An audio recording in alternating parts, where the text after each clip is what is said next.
And welcome to I Protests. This is Donald Jeffries coming to you from just outside the swamp-infested Washington, D.C., as I do every Friday at this time. Glad to have you with us. I'm soloing today, so you're not hearing my introduction. Good to see people already lining up in the chat room. I have a couple very interesting guests. Um, and I met these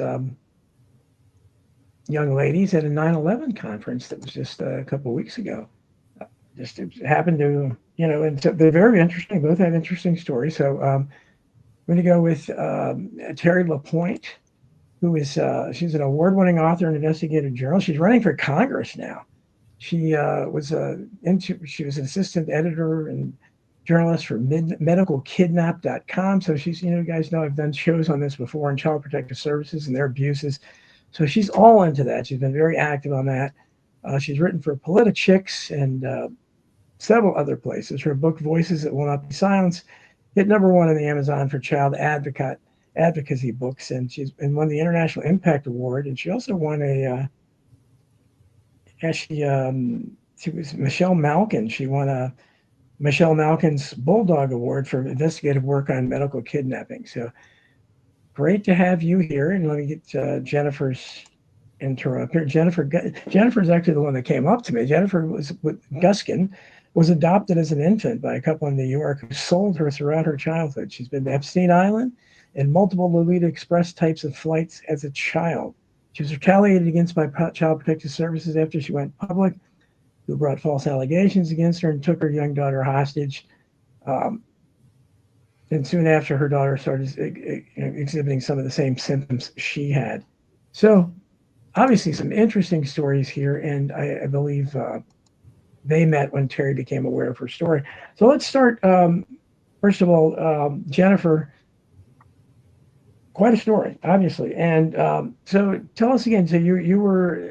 What are your memories, and how old were you? Do your memories even begin at that time when you were going through this horrible stuff as a child? Well, I was adopted as an infant, and the abuse began pretty much as young as I can remember.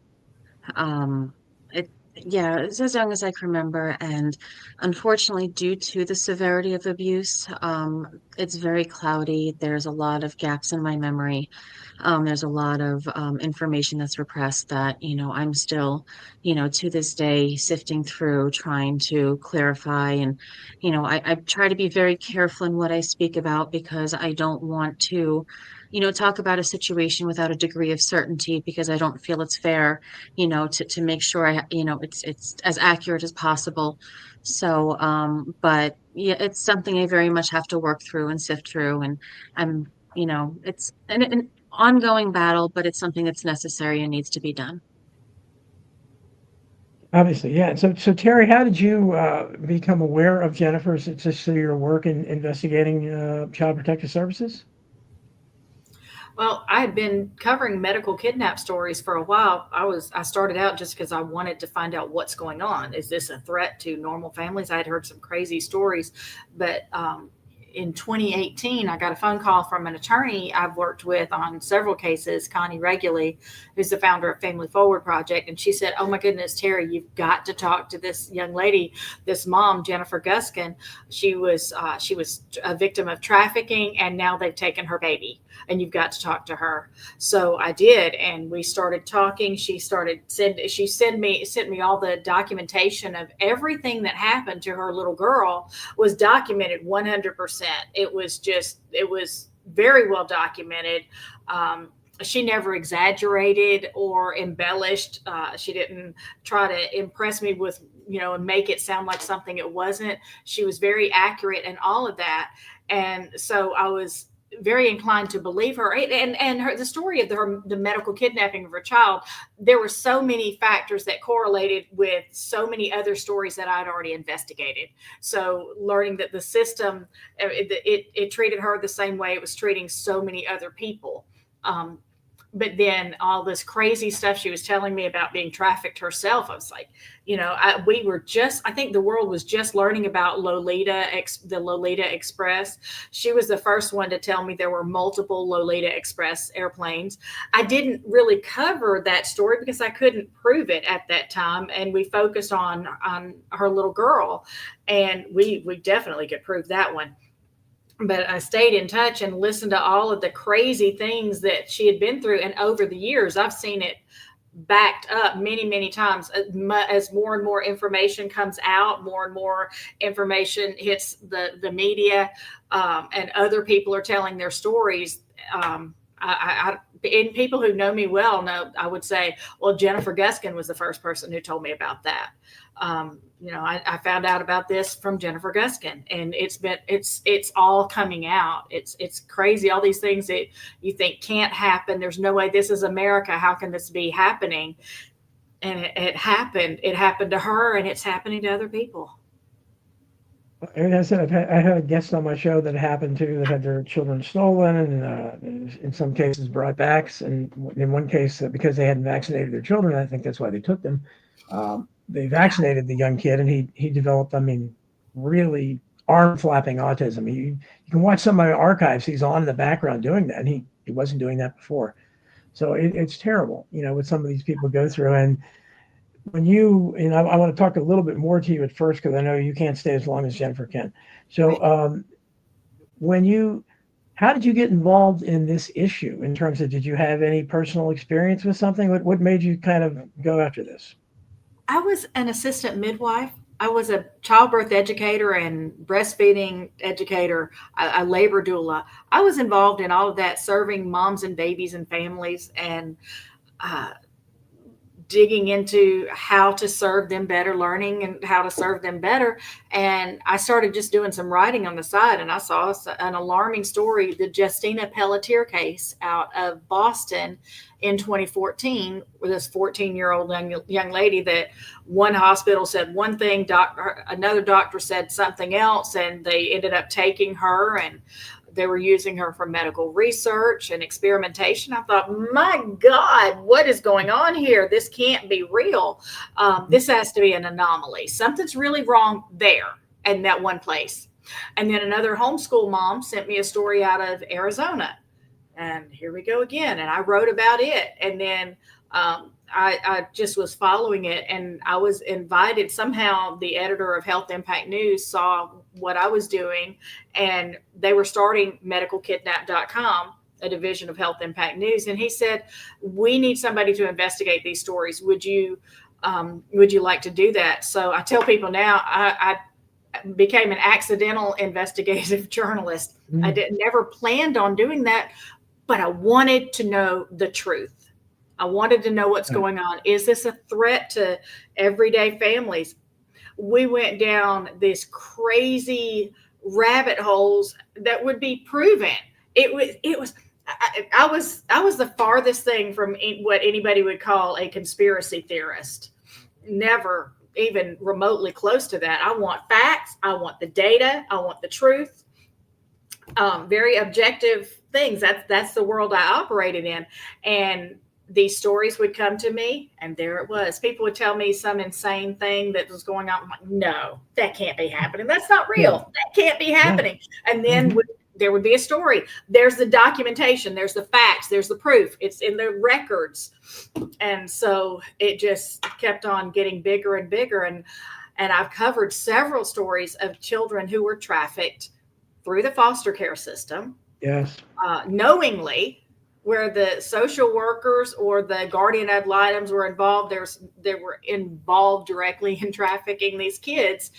And the deeper I got, and so I ended up, after Jennifer's story, I published or started investigating and digging into the book that became Voices That Will Not Be Silenced. And there was a state senator, Linda Collins Smith from Arkansas, who was just about to expose what she had uncovered, the facts, the data, all kinds of things that pointed to a lot of high up people in her state that were involved in trafficking, money trails, all of that. And she was about to expose it.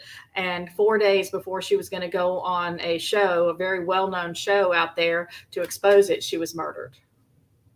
Well, and I think we talked about Beverly Schaefer in Georgia, her husband. Nancy Schaefer, yes. Nancy, I didn't get her name wrong. Nancy Schaefer. She was and they claimed that they were an elderly couple, I think, and they claimed they committed suicide. Just a ridiculous story. She just happened to be the loudest critic of CPS.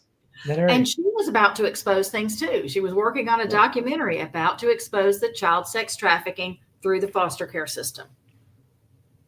absolutely. So, um, Jennifer, so what did you think when you met Terry? Did you just I mean, explain that from your standpoint, how that happened. Was she the first person you told about what happened to you, or when did you first start talking about what you experienced? Initially, I went public in October of 2017, and then I gave birth to my daughter in December of 2017. That's when Child Protective Services, they opened a substance exposed newborn case, even though all drug tests came back negative. And they told me that if I didn't stop posting on social media, I'd never see my daughter again. So we ended up essentially being forced to bring her to a local hospital where we brought her in. And when we brought her in, her blood work was almost perfect. Like I have pages of her blood work. And when she first came in, her blood work it wasn't perfect, but it was almost perfect. And, as the longer we're there in the hospital, her blood work just gets progressively worse and worse.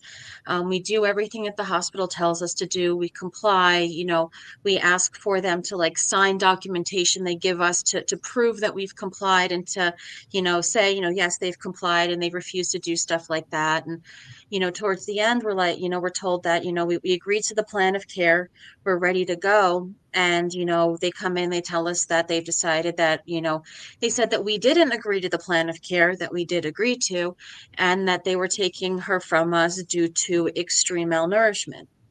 So they Yeah. take her from us and she's placed, and she's taken from us and CPS claims, she underwent a miraculous improvement in health within 24 hours of removal. But I have blood work showing that that is a lie. I have pictures showing bruises on the back of her hands, indicative of IVs after she was taken. And then the hospitals even pled in open court that, they didn't document everything that was done to my daughter at the direction of the CPS doctors overseeing her care. So she was placed in foster care with her paternal grandparents, who became best friends with my father, who raped and sold me throughout my childhood. And she started showing symptoms of going through similar abuse. I put together that if I was adopted as an infant and trafficked among Epstein's ilk, and my daughter was now showing signs of going through something similar, how many other children who've been through the CPS foster and adoption industries have gone through something similar? And it was right after this point, and I don't know exactly at what point that I put this factor together. I don't know if it was when I was talking to Terry or something I put together beforehand, but right after I was taken, I joined, I believe I joined the Family Forward Project group, which is the group that, that Terry and Connie and a bunch of other, families and advocates and lawyers and, people in general, fighting CPS corruption. I joined this group, and Connie introduced me to Terry, and Terry listened to me. She actually, she didn't just She listened to me. She heard me. She genuinely had questions, and I completely understood her logic and why she couldn't really, really mention much about what happened to me, because it's logical. There's not much evidence to what happened to me 30 years ago, but there's Right. plenty of, evidence right now showing what they're doing to children right now. And we can definitely, focus on that, and we can definitely tackle that. And that's how Terry and I ended up, working together. Well, and you're dealing, obviously these allegations are going to be hard for most people to believe, and yeah, you are. How do you prove them, especially if there's an upset? And I've had Megan Walsh on my show several times, who's John Walsh's daughter. She's America's Most Wanted, and she's ostracized. And with him, along with him, he basically oversaw I think she has 4 kids or something. They took all of them in Child Protective Services because she's talking about what he did and making out. And she's very much in my world too. She's a very conspiracy person, which doesn't help her. But if you get a chance, watch those archive shows. She's a fascinating guest. But I'm going to talk more to you, Jennifer, about. I can imagine what the response was in your world to you, because I know people get kind of people don't accept these stories very well. At least most people don't. Terry, when you started becoming involved in this, and I don't, I must have missed it before you got involved in this. were you a normal, so-called normal reporter who looked at normal stories, or what did you do before that? And when you started kind of focusing on this area, how did your colleagues react, and how did your family react? Did they start thinking, she's got a screw loose here. What is she doing? Well, I didn't actually. I just started doing a little bit of writing from the. I was serving families in doula and breastfeeding world, and then I just was doing a little bit of writing for some news outlets that was kind of compositing. Taking stories that were already out there and digging a little deeper, seeing what I could find, but just fairly normal stuff, fairly routine stuff. I did one on vaccine blackmail, though. That was my first viral story, and it was a birth I had attended in Alabama, and the family was told that if they did not agree to the hepatitis B vaccine for their newborn baby, that they would call Child Protective Services and they would take their baby. And since it was Friday evening after 5, that she could figure out, the parents could figure out how to get their baby back on Monday morning. So I was involved in that. I knew the parents and the grandparents and all the family on both sides. I had known them for years. So that was insane. And I remember people saying, that Terry, come on. One of the news stations in Birmingham, Alabama, where this happened, said, well, who is this Terry LaPointe? Well, since then, podcasters and different people, once I started with Medical Kidnap, they learned pretty quickly that I dig and I want the truth. And I'm not going to say something just because it's going to, I was not clickbaity. I've never was, that never appealed to me. I want the truth. I want to tell the truth. And I remember some of the podcasters would say, well, Terry LaPointe reported this story, so I know it's vetted.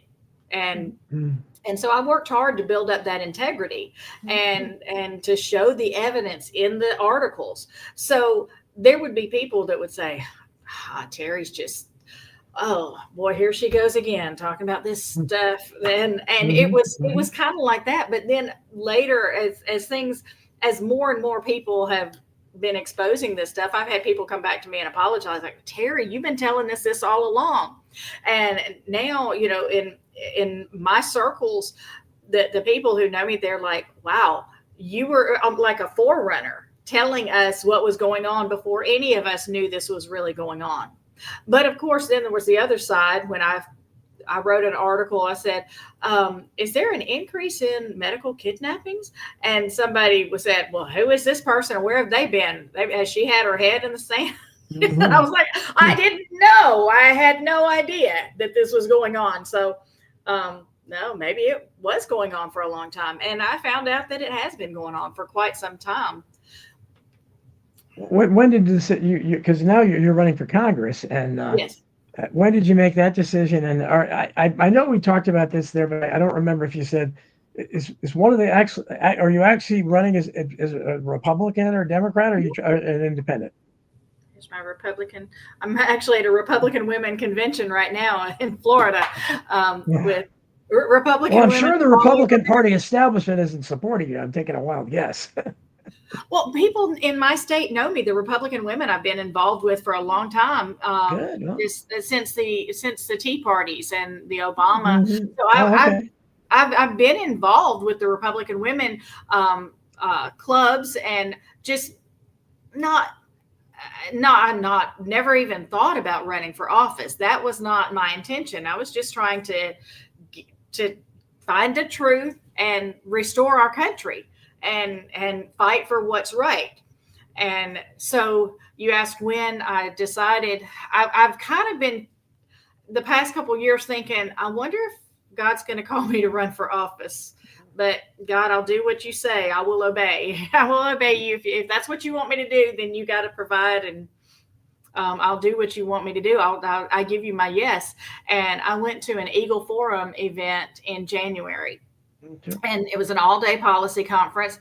And the more I heard, the more I knew how it works with Child Protective Services and the federal funding, that it's not just left or right, red state, blue state, north, south, east, west. You've got it. The same stories coming from all of these places, and they're so consistent. There's patterns. I'm very analytical, math and English minded. I see the patterns. I've always seen the patterns, and you're seeing that all over the country. It's the federal funding. When I went to this Eagle Forum event, I thought, most of these guys are fighting on the state level, but every single thing that they're dealing with, it's the federal funding that impacts it. And I really felt the calling of the Lord to run for U.S. Congress. And Congress, the House of Representatives, not the Senate, because the House of Representatives originates the funding bills. So we've got so much that is incentivizing states to do the wrong things. And we've got to change that. And we need people that have the courage to stick their neck out. I did. I stuck my neck out when nobody else was believing people like Jennifer. I stuck my neck out and said, yeah, they're telling the truth.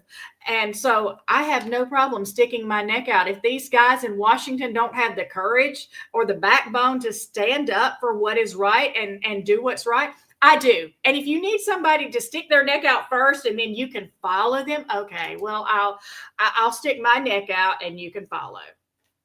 Well, we could certainly use somebody like you in Congress. And I've read a lot on this in my book, Hidden History. I wrote about the McMartin preschool scandal, the Franklin credit scandal. So I know this stuff is, and now, of course, with Epstein, you see how real this is. And I've yet to hear of average people. And again, I've had several on my show. I've never heard of anyone, an average person, who's had a good experience with Child Protective Services. Not once. Once they get involved, it's over. Every time. I've never heard where they come in and say, oh, yeah, everything's cool. That neighbor just, she blew this out of proportion. No problem. You guys are good parents. They always find something. They always look for something. And they seem to be intent on breaking up families. I think it's part of the anti-family movement. Whereas when you look at things like McMartin Preschool or the Epstein list now, that's when the same machinery, local government, the press, local and national press, suddenly then they don't, I don't see anything wrong at all. Nothing wrong here. So what you have, 90% of the preschoolers at McMartin Preschool that showed evidence of sexual trauma. But there's nothing. There's nothing there. They ended up finding the tunnels there as well. But they basically took the side of the teachers there and said all the kids were making up the same wild stories. And same thing with Epstein. Now you have the FBI saying, well, there actually wasn't any victims. None of it was no Epstein list. Now, he actually didn't traffic anyone. I don't know why we convicted Ghislaine Maxwell, but so the machinery goes into overdrive to protect those kinds of things where you see the evidence of the trafficking, but individuals, they're out of luck if they decide to go after them. And I don't know what do you think? What do you think the percentages of kids that are actually trafficked? And to me, it just seems like they want to break up families, and then there's a part of them maybe they recruit, I don't know, whatever they're looking for in terms of trafficking. What did you say? Because sometimes I think they just take them for no good reason, and families are devastated. Yeah, well, there's a lot to unpack there. There's a lot. So federal funding is set up with the system. So the social workers are given these mandates. There was a whistleblower that came to a social worker that came to Connie regularly recently and said, yeah, we're told that we must remove 10 children a month. The funding is set up where so there's quotas. We've suspected that for a while. The funding is set up where they have to take so many children and keep their numbers up in order to keep the funding, because the funding is per child they take. It's a real simple solution. Instead of doing it per head count, do it per capita. So you've got X amount of children in an area, give them X amount of dollars to match that. And then they can go after the children that really need help. But the funding is they're incentivized to go after the low-hanging fruit, the easiest ones, the ones that are poor, the ones who don't know their rights, the ones who can't afford an attorney, the ones who may have this or that strike against them. Maybe they did drugs when they were 16 in high school, and that, and they grew out of it and they realized that this was a bad thing and they're not doing them anymore, but they'll bring up something that happened when they were a teenager that's Yeah. really irrelevant. And they're going after the easiest ones. I had a whistleblower say that what they're looking for is children who are adoptable. Instead of, they don't want the kids who are truly in need, who are truly abused, are considered damaged goods who are unadoptable. So there's it's the Adoption and Safe Families Act of 1997. That's Hillary Clinton's baby and everything that implies. It must be good if Hillary Clinton introduced it. But that bonus goes to states. It's millions and millions of dollars that go to states. They have to remove the child. They don't get this bonus if they keep the family together or provide services that help a family that just needs a little help. They have to put them in foster care with strangers, not family members, and they have to adopt them out to strangers, not family members. So if they do all of that, then they get these bonuses. But if they don't do that, then they don't get nearly as much money. So our children become a cash cow, a commodity. So and also on top of, go ahead. So I was just going to say, also on top of that, that incentivizes them to take healthy children and then do God knows what to them, cause severe declines in health, have them deemed disabled.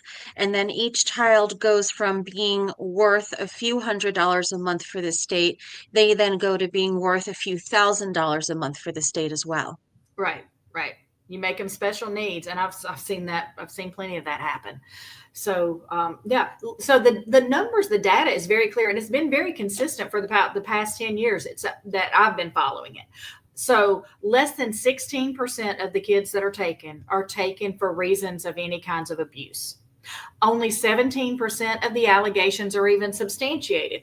You can substantiate, and they can substantiate based on lies, planted evidence, hearsay, and without hearing the exonerating evidence. So all of that is going on. And then, so this 85% of these kids that are neglect, that can be anything from running a meth house and a kid's really in danger and needs help to there are goldfish crackers on the carpet when the social worker came by. Oh, or one I heard very recently was the dog had gotten into the kitchen garbage bag and had strode the garbage all over the kitchen. And that's when the social worker happened to come by. Well, the kids were immediately removed. Yeah, well, and that's what I say. It's in one of my books, Bullyocracy, that I wrote about bullying. One of the most extraordinary cases ever, and I can't remember the names, but there was a first grader, I think it was back in the early 2000s, that shot and killed a classmate with a gun in school. Ooh. And when you look back in this kid's background, he was, you talk about somebody that was a troubled kid. He had already been expelled from kindergarten, expelled from first grade. His father, I think, was in prison. I think his mother was in prison too. He was living with an uncle in a crack house. Child Protective Services had been called. And somehow they didn't remove that kid from the home. And you say this all the time, when there's obvious real need to remove, where there is no family, essentially, they don't do anything. Instead, when you have parents who are just, some neighbor says the kid doesn't look like he's eating right or something, or they know they haven't been vaccinated or something, then that's when they seem to go after them. And there's nothing you can do when the CPS, the local law enforcement is all, I know you know this, the local law enforcement always sides with them. Local media always sides with them. The system is always against the family. There's once in a blue moon you'll hear where they get it right, where the police come in and back up the right thing. Once in a blue moon, and you do hear of it. Once in a blue moon, Child Protective Services does get it right, but it's the exception, not the rule. I have heard the occasional stories, but again, we're incentivizing the wrong things. Well, yeah, if they're paying them, it is just like, giving out traffic tickets. It's the exact same thing. If you have a quota system there, obviously they're going to have a financial incentive to do that. Jennifer, I don't mean to ignore you. Like I said, I want it because Terry, just happens along to stay. But just give us an example of, I don't know, maybe I think we'll wait for that. But I want to ask both of you. Ask you first, Jennifer. Have you talked to any of the victims who did know Jeffrey Epstein or maybe personally abused? And one of the ones that have come forward, I think it's amazing now that because Virginia Giuffre was kind of out there by herself for a while, and now they're kind of making her a hero. And I don't remember them paying that much attention to her before somebody, I think, killed her a few months ago. Have you had any contact with any of those people? No, as far as I know, I haven't had any direct contact with any other island survivors or anybody who is directly engaged with Epstein himself. I've had, contact with other people who have been trafficked, primarily through the foster system. A couple here and there who have been trafficked among the upper echelons, but in general, not particularly, no. Okay, and they probably. I mean, do you think? Because I got to tell you, and I think we talked about this at the conference when I watched the press conference in front of the Capitol. I don't know, something just didn't strike me right about it, about a lot of them. They were, and when one of them was lashing out at conspiracy theorists, and as someone I'm sure they'd consider a conspiracy theorist like me, I took offense at that because I'm saying, would the world even know about this if it wasn't for conspiracy theorists? Who started talking about this? And she said, these conspiracy theories. What do you think was done to you? Isn't that a conspiracy? So I really didn't. That By left a bad definition. taste. Yeah, yeah. Well, I mean, what did you guys think of that? No, I agree with you. I mean, the whole situation, it didn't feel right. I think honestly what made me most uncomfortable about the whole situation was I was a mix of the believe all women and believe all survivors chants. I think what frustrates me about that is, Yeah, yes, women/girls are trafficked, but so are boys, so are men. And I yes, don't feel it's appropriate to just, marginalize it and isolate men from the situation because they certainly deserve to be acknowledged as well.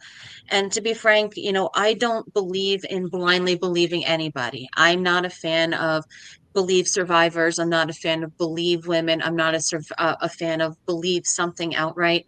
I believe that, there should be some sort of evidence, data, documentation, something, whether it's direct or circumstantial.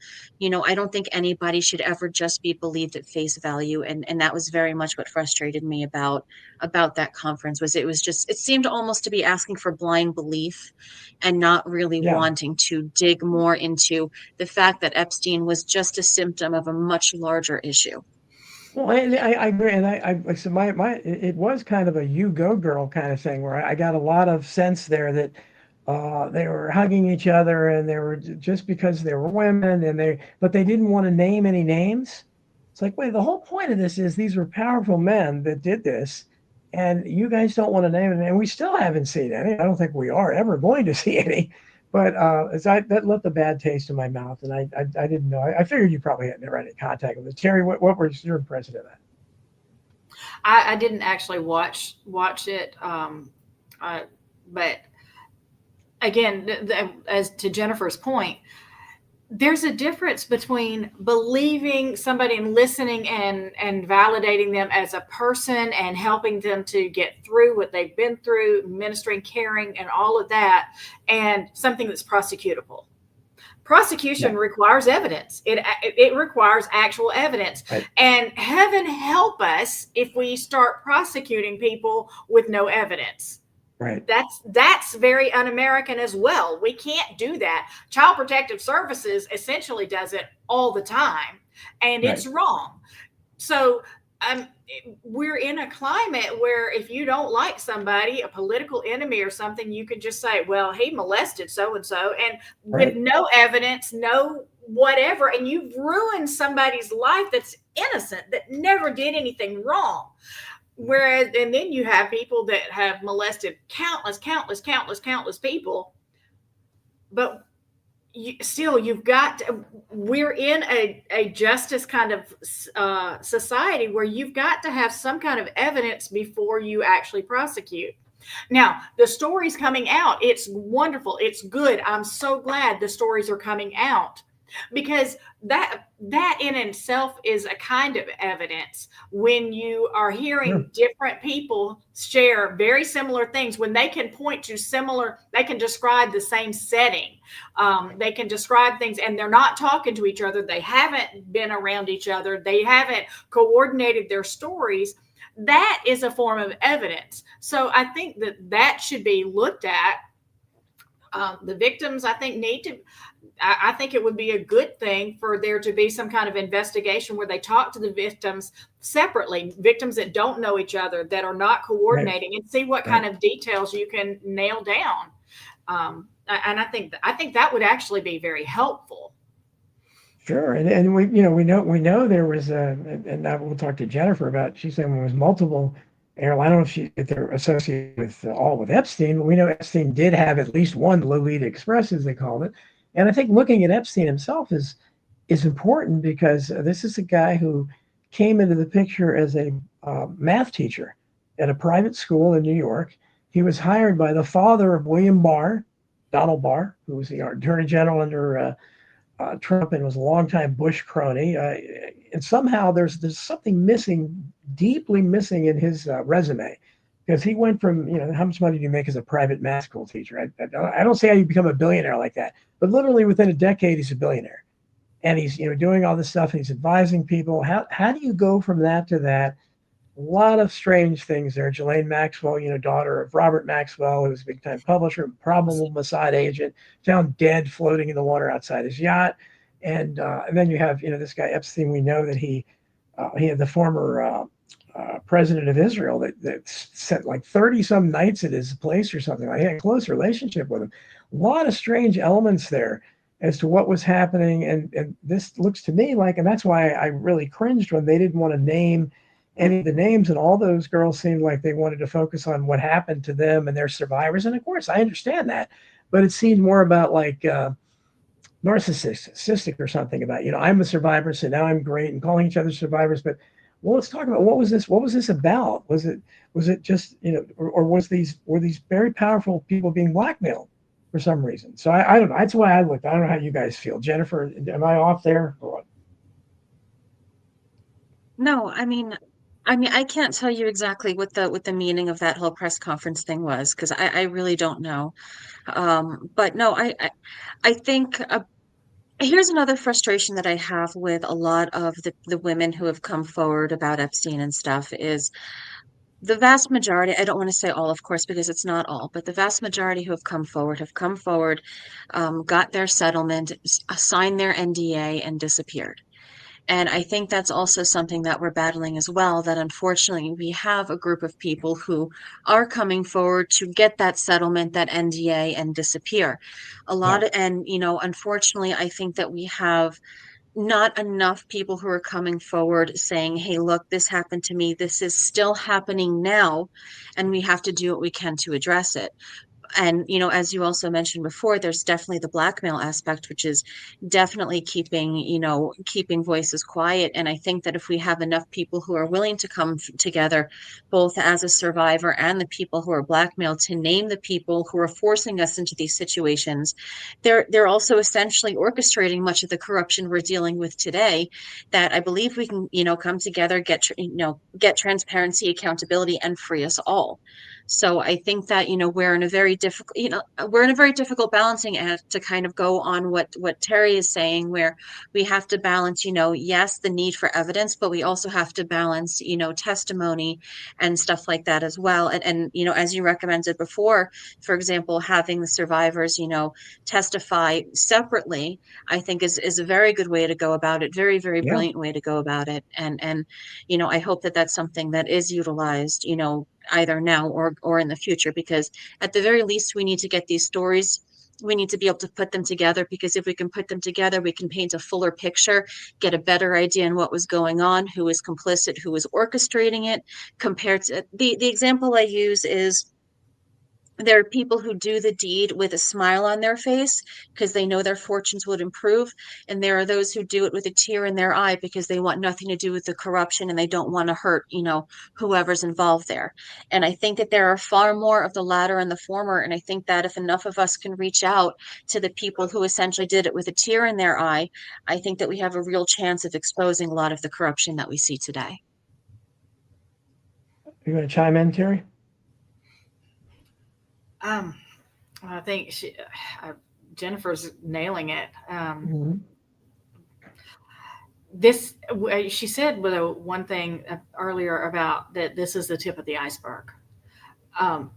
With all the things that Jennifer told me about what she went through, Epstein's the mild stuff.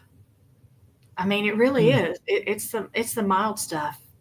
As horrible as it is, there's a lot worse stuff that's going on, that's happening to children here in America, American children, and nobody's really aware of it. Nobody's. Well, I'm gonna ask Jennifer specifically, but you want to provide? I mean, if you can, if Jennifer doesn't mind, what's an example of something really horrific that she told you that you?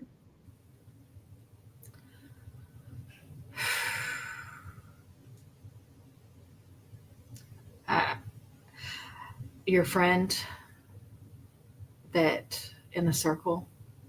I don't know if you want me to say anything about that. If you want to, or if you want me to tell, it's up to you. You tell it better. That was horrific. And then also what you said about a certain person coming to to this person that you don't know whether it's your grandfather or they called him grandfather, and when he would come into town, how even all these kids who were being trafficked, who were having these horrible things, that this person was especially cruel. I can never forget that. So I think the psychological torture aspect of it, for example, we would be forced to hurt each other. They would put us in essentially what were circles drawn on the ground or shapes drawn on the ground, and we were told that we weren't allowed to leave it unless one of us killed the other. There was one time where I was put in this ring with a woman who I considered a girl, who I considered to be my sister, and we wouldn't fight each other. We refused. And because we didn't fight each other, she was sent off on a mission. It's what I called it to kind of make it easier to deal with. And the next time I saw her I was in a box. Essentially, it was a small casket that was filled with insects and her dismembered body. And I had to sleep in that. So and I've also, there's on a bigger scale, there's currently a mass grave in Brooklyn, New York, where I believe it was Fauci's NIH was experimenting on foster children in Brooklyn with the AIDS drugs. So, I mean, those children were, in many cases, they had, tubes inserted into them and were strapped down to tables and, given AIDS medications for AIDS that they did not have. So, and I mean, that is well documented, that we know that, and that's just scratches the surface of what they do. If that's what they tell us, then what are they really doing behind behind closed doors? Just awful. And there are other they found, how many mass graves have they found outside of old orphanages and places like that of children? I mean, what is? I mean, how long has this been going on? And this is, it's hideous to consider. Even hundreds of years, I think. Even like the castles and stuff in the UK or whatever. Yeah, And no, I hate to leave y'all with. I mean, but I've got to get going. I'm so sorry. We'll close that. However you want to close with, Terry. Anything that you want to say, and any links you want to give out, go ahead and give them out. Okay, so these horrible things, yes, they're happening, but we're also seeing revival in our land. We are seeing, after the horrible assassination of Charlie Kirk, and I was with Jennifer when we got the news. We're seeing Genesis 50:20, what the enemy meant for harm, God can turn and use for good. this horrible, horrible thing that happened. And so many kids are coming to the Lord. So many people are repenting. Elected officials are talking about the Lord that have never publicly talked about the Lord. I think we're seeing revival start in our land. So this gives me great hope that things are shifting, things are changing. We are at a turning point in our culture. This is the time that we can address this. We can start really identifying and bring justice for these victims like Jennifer. We can prosecute the bad guys, and we can change our land. And I want to be right there in Washington, D.C., with the laws, we're in a new place. We will never go back to where we were a couple of weeks ago. Our world is completely different, and we have more of an option and hope to change things for the better, for families, for children, for our nation than we've ever been. So I want to just leave on that note of hope. And I'm so proud. Let me just say this too. I'm so proud of this young lady here. Jennifer she has been through so much, and she is absolutely amazing. I stand in awe of her courage and her commitment to bring about change. I'm so proud of her. Well, I'm glad you could join us, and vote for her if you're in Alabama, right? Alabama, third congressional district. Carry report for Congress.com, and donations are always welcome. That would be great. I will fight for you. I will fight for what is right. Well, good luck to you. We certainly need good people in Congress, so I would love to see you there. So I wish you luck. Thanks for coming. Thanks for coming on the show. Carry the point, everybody. Thank you. Okay, so Jennifer, it's just you and me now. So we can, so I want to start, I guess, at the beginning, because people are going to, most people, I guess, when they first learn about you, the first thing they're probably going to do, they're going to maybe be skeptical.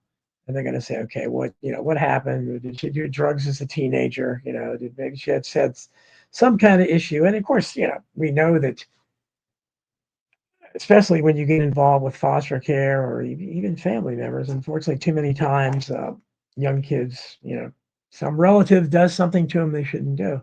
And that, sets them down, obviously scars them. But in your case, so you were adopted as an infant. So you don't know anything about your biological parents at all? There is what I was told and what I remember. Unfortunately, the two very much conflict.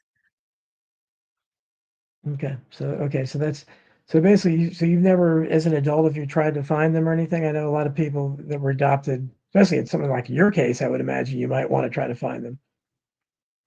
Yes, I did when I turned 18. Essentially, the story about my adoption was that story I was given about my adoption was that essentially my biological mother was up in New York for school. She had gotten pregnant while she was, I guess, on summer break in back home, and she gave birth to me up in New York, and she gave me up for adoption, and it was a closed adoption. And I was never supposed to find out who she was and all that kind of stuff, but apparently somehow the hospital left on the wristband that had her name on it, so I was able to find her. That is what I was told while I was growing up. However, what I remember while I was growing up was I remember being taught and meeting a man who was a Eastern European diplomat who I was told was my father, and that my mother was some woman who was, I think he was having an affair with, from what I understood at the time, he had, the man had two other daughters, but he didn't want to keep me, so I was, sent to the United States to be essentially put in some weird type of survivor game where there were multiple families that were competing for adoption rights over me. And that the family who ended up with me was the one who won essentially, and that's the one who I ended up staying with.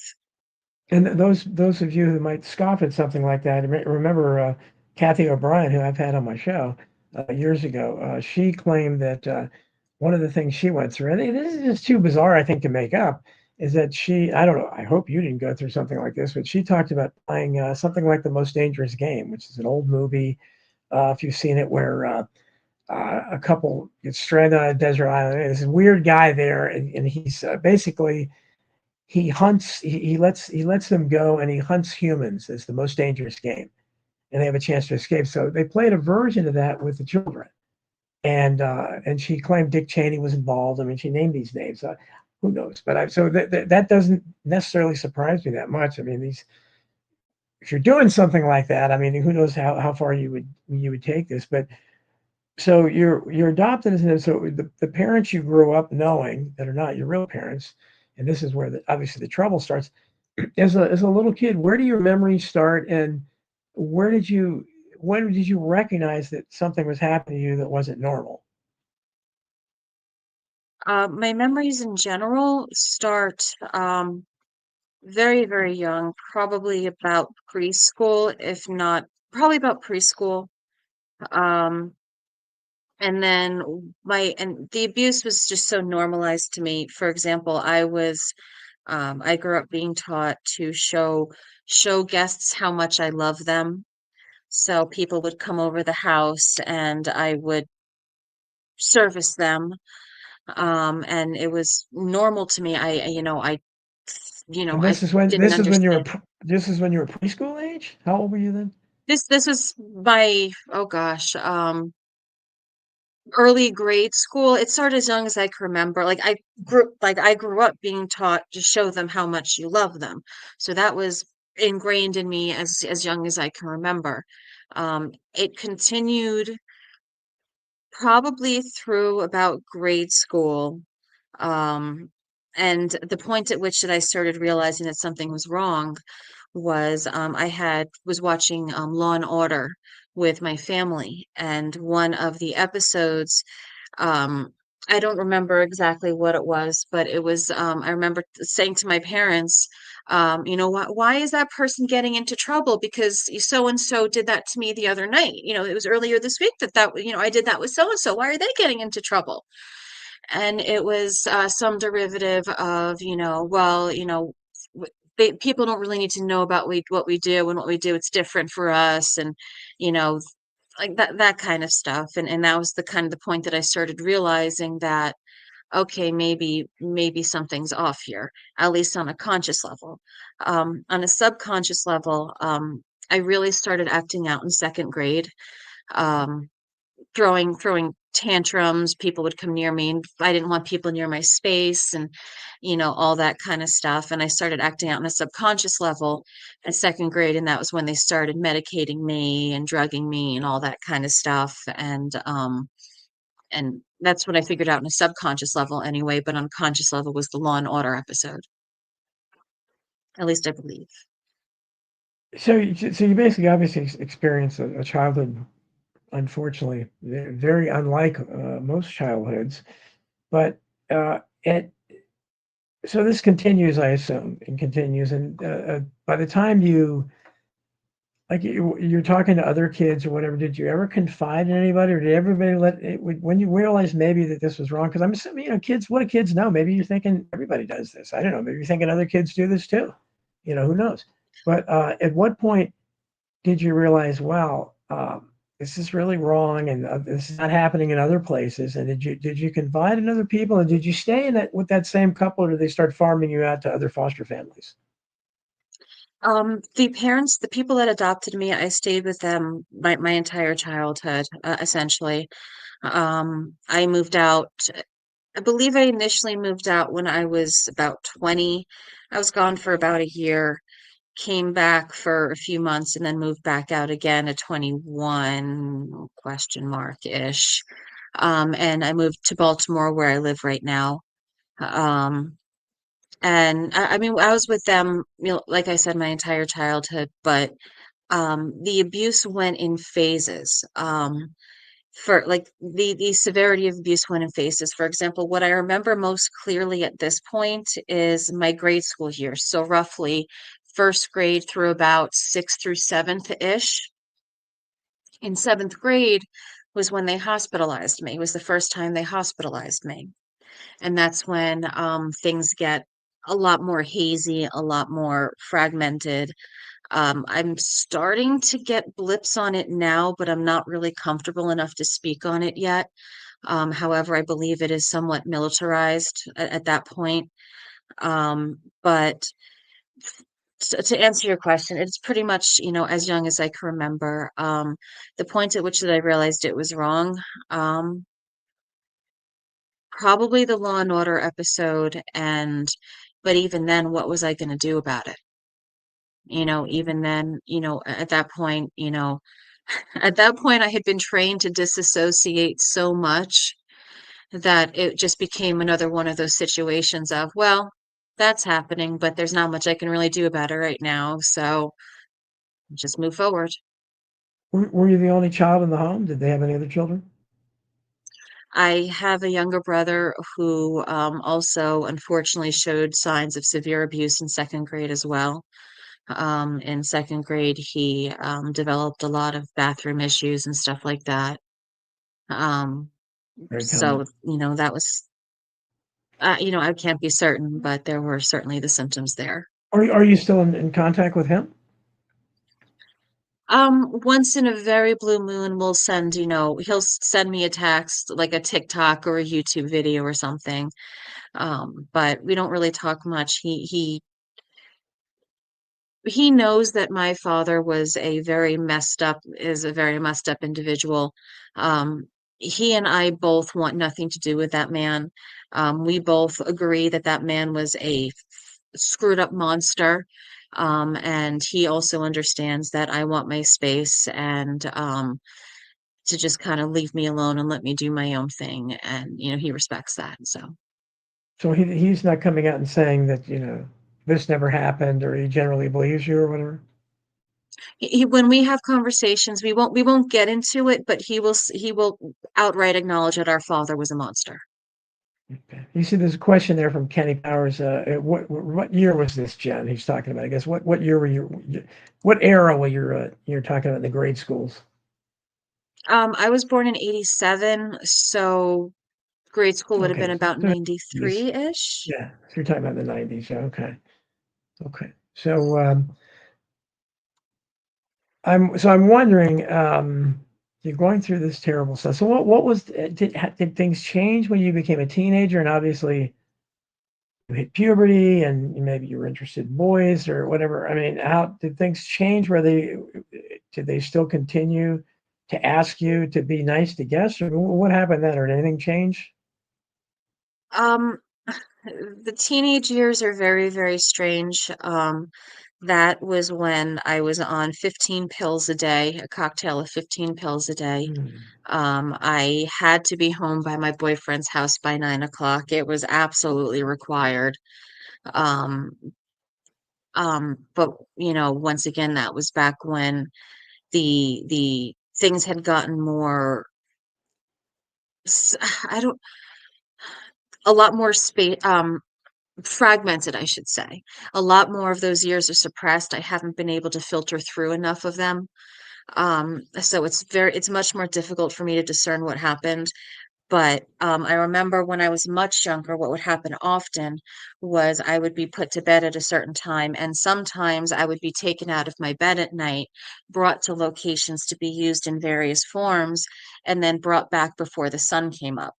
So there is a part of me that, once again, like I said earlier, there are sometimes memories that I don't feel comfortable, that aren't clear enough for me to really speak on, Sure, but sure. there are some points in my teenage years where I see fragments of being taken out of my bed still in my teenage years, being brought to locations that I can't see clear enough yet.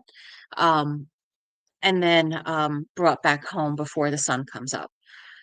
So. Well, But I was also being far more heavily medicated then, so it'll probably be much harder for me to figure that out. well, that seems to have when you said when you were hospitalized the first time. What did they justify? Why did they put you in the hospital? What did they use as the justification, especially to get you on all this medication?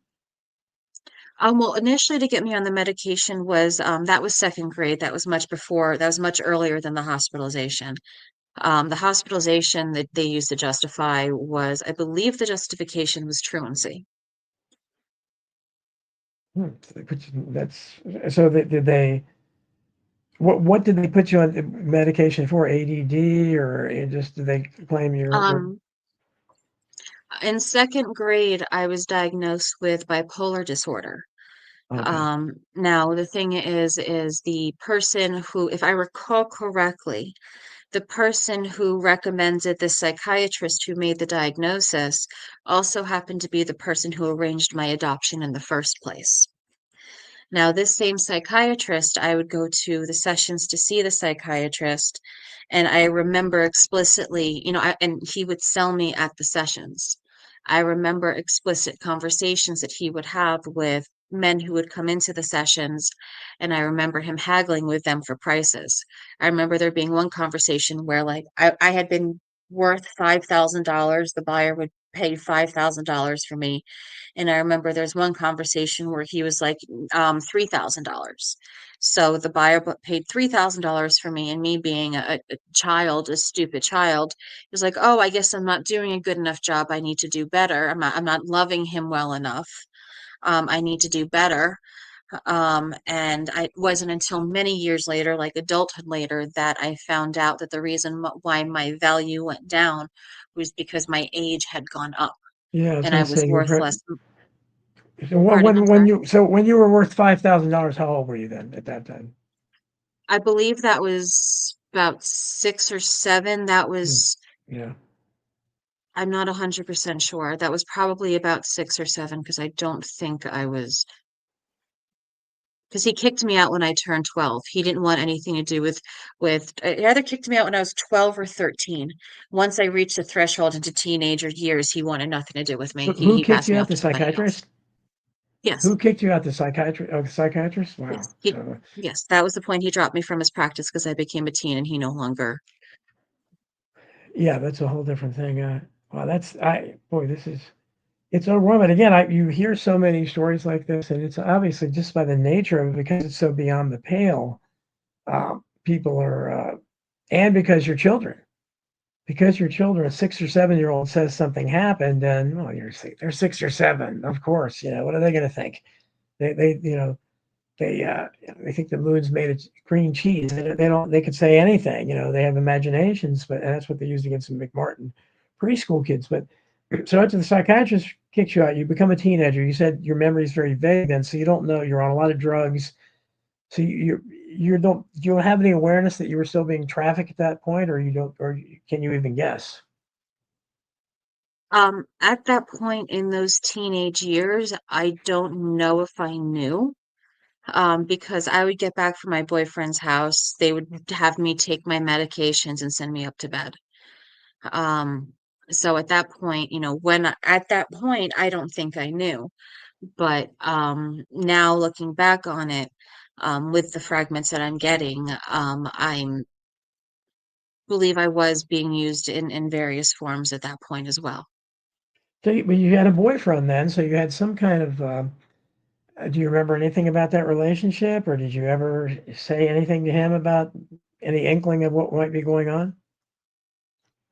I don't know to what extent I had told my boyfriends about the abuse, but it was very, very, very common knowledge with, anybody who really knew anything about me past the surface level that my father was a complete asshole. Like everybody knew.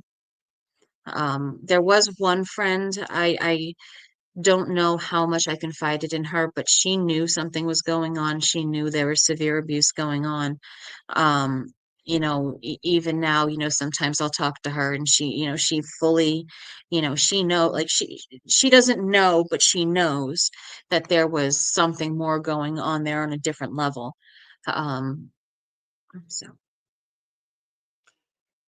So we get to the point where okay, you have a child. When was that? When was your baby born? And you kind of this pattern started unfortunately to repeat. When was that?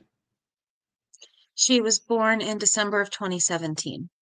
And the entire pregnancy, I was as organic as possible, as natural as possible, was very mindful of, everything I was eating. We imported organic diapers and wipes from Denmark, and, I gave birth to her. We go to the hospital. They tell us it's the law for all new mothers to take a drug test. So I took a drug test, no big deal. And then they tell me it comes back positive. And I'm like, I don't believe that. I want to see the drug test results. And they said, you'll see them when the social worker comes to your house. So as you can imagine, they kept kicking the bucket down the road, kept refusing to provide the drug test results. Took my daughter a few months later. Oh, mind you, when they opened the case, it was, I asked them, do you want me to do parenting classes? No. Do you want me to do follow-up drug testing? No. What do you want me to do? The only thing they wanted of me throughout the entire case, stop posting on social media. And what did they object to you posting on social media about? I had gone public about being a survivor That's right. The October earlier. Oh, that's right. You said so 2 months. Yeah. So that I understand. Now, were you married at the time? Um, Technically, no, Scott and I are not married, but we've been together for like 17, 18 years. So you're By the still time, together. when we had Yeah, when we had Iris, we had been together for about 10 years, so technically we're not married, but Okay. But he's obviously he's on your side and he's aware of all this and he saw the same things happening. So and it sounds like you have your daughter again, right? So you were able to get her back. So explain that because they took her and you said your stepfather your adoptive father was involved or something. How what happened there?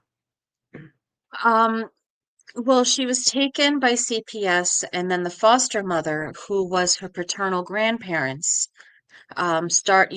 becomes best friends with with my adoptive father, and my daughter started showing signs of going through similar abuse. Essentially, I tried to tell the adoptive mother, or I'm sorry, I tried to tell the foster mother what my parents had put me through. I tried to tell her, about my family history, and her response was, I don't care. That's not my problem. And we'd come in to visit Iris, and she'd be, bragging about how much money or how much she had just spent at Amazon. She was bragging about how she's going to be getting new vacations out of watching my daughter. And then, I see Iris start developing bruises, like the bruises on the back of her hands from looked like IVs. I wasn't, allowed to change her. I wasn't, so I wasn't allowed to, anything. And then at one point, it got to the point where CPS cut off visitation because when we would change her, um, they told us that she would we weren't allowed to change her because she had such a severe rash that it needed special medical care, and we weren't allowed to change her. So, I Wow. mean, and that kind of stuff would happen. But mind you, this is about early 2018 where foster care takes her. It wasn't until many years later, not quite a while later, that I found out that in 2016, my father and my mother both had a case brought against them due to my father's inappropriate behaviors. My father makes many advances, unwanted, inappropriate advances towards women. He was doing so towards one of his employees. This employee had contacted my mother and said, this is inappropriate. I don't want it. My mother wouldn't do anything about it. My mother wouldn't, and they both got sued for it.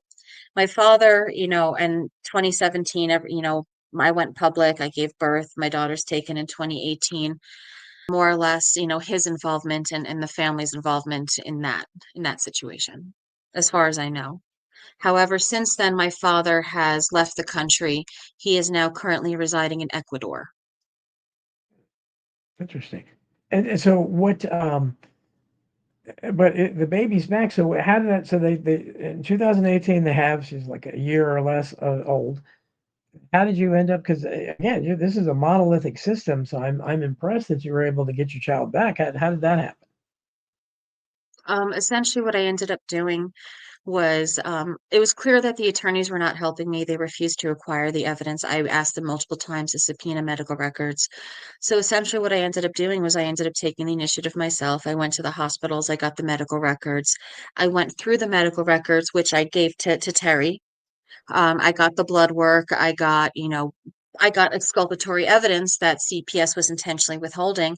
I submitted it to the magistrate, the family law magistrate at the time, and the case was moved from the family law magistrate to the chief administrative judge of Baltimore County, who took adoption off the table. And that was essentially how I got the case moved. Is I got the medical records, I got the drug test results, I got the blood work, I got diagnostic reports, I got emails, text messages, letter of recommendations from everybody. Probably about 80 to 100 pages of testimony and documents that I submitted to the court, and the case was moved.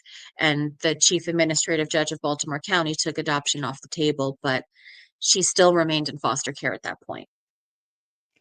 So when did she get out of foster care, and how long has she been back with you and your partner? That is a convoluted story, unfortunately. Due to the fact that I was putting together that CPS is intentionally placing children in situations where we'll be abused, this pissed off CPS, and they essentially extorted my husband into filing a police report against me. And I spent about a year and a half political prisoner with no trial, and all charges were essentially dropped after I was almost a political prisoner for almost a year and a half. Um, During that time, about a year after Scott had filed the police report, Iris was returned to Scott. She was not returned to me. I was still being held political prisoner at the time. I was released after about a year and a half. However, I was still required to go to what amounted to a halfway house. So I spent about another year at a halfway house. At that point, that was from about 2021 until about 2022. And at the beginning of 2022, I was able to move back home with my husband. However, due to the fact that my husband was working at the time, and I was not home prior, my daughter was still in foster care with her paternal grandparents. So while this is all going on, she's still in foster care. I was able to finally come home in 2022, but unfortunately, throughout all of this, we're constantly dealing with threats from the foster mother that if I'm brought around Iris, she's going to call CPS. So we're now having to slowly bring Iris home so that way his mom doesn't flip out and continue calling CPS and keep causing problems. We were finally able to bring her home in, I believe it was July-ish slash August-ish of 2022 or 2023. Forgive me, I don't remember exactly the year. I think it's 2023. In August-ish of 2023. And I was able to essentially file. And at this point, I'm in a legal limbo because Scott has custody back. CPS closes their case, but I don't have custody. My parental rights were never terminated, but custody was never restored to me. So I ended up having to get a lawyer who actually contacted both the magistrate and the judge who oversaw the case. And he contacted them, and the magistrate who initially ordered removal was the same one who ordered her return less than a month after the return order was submitted to the court. So where's it? But now you're all together, right? Correct. Now we are all together. I have custody back. Scott has custody back. Maryland CPS hasn't come near us with a 10-foot pole, and we are working on healing. Great. So are you getting along with his parents now, or how's that No, we relationship? don't talk to them. We've pretty much given them a stipulation specifically. We've given them a stipulation that if they want to be near our daughter, if they want to see her, they need to get psychological evaluations. They need to see therapists, and we need to know that they are safe to bring around our daughter, because the way they conducted themselves throughout the entire thing, we can't trust they are safe, and we need to have a mental health professional certify that they are safe, because of the clear signs of abuse that our daughter showed indicate that they are not safe. And essentially it comes down to, if she calls CPS complaining that we're not letting her see Iris, it's perfectly reasonable for us to say, well, we just want her to see a therapist. We just want her to get a psychological evaluation. After the false allegations and the false things she was saying against us, we need to make sure that she's mentally sound. And we went through the psychological evaluations, we went through the therapist, and we had all the evidence proving that the case against us was false. So if she wants to see Iris, then she needs to prove that she is mentally sound, because we have seen no signs of mental soundness from her. And you said that they are connected in some way with your father. They have some kind of connection with him. They became his mother became best friends with my father after she got custody of my daughter. My father has Hmm. since fled the country, but I'm trying to make sure that we put ourselves in a good position, that if CPS comes around, because she's whining that we wouldn't let her see Iris, we want to make sure that if CPS comes around, we can say, we just want her to see a therapist. If she wants to see Iris, she's more than welcome to see Iris, but she needs to see a therapist, which she's refusing to do because she knows that a therapist is not going to sign off on her being mentally sound. Well, your story is certainly more complex, I guess, than the average, maybe the average story of people that have come forward in terms of Epstein. But I think you mentioned, so you don't remember actually seeing Jeffrey Epstein, but maybe there was can you talk about that? Was there maybe there was an awareness or something or I can't remember exactly what you said. I remember crossing paths with him. I do not remember having any physical engagements with him. For example, I remember going to parties, and I'd seen him do this enough just in passing, just from parties. A common thing that he would do is he would try and convince people to be interested in girls um, instead of women. So, for example, one thing that I had seen him do was people would come into the parties, and they would have certain preferences, like call a spade a spade.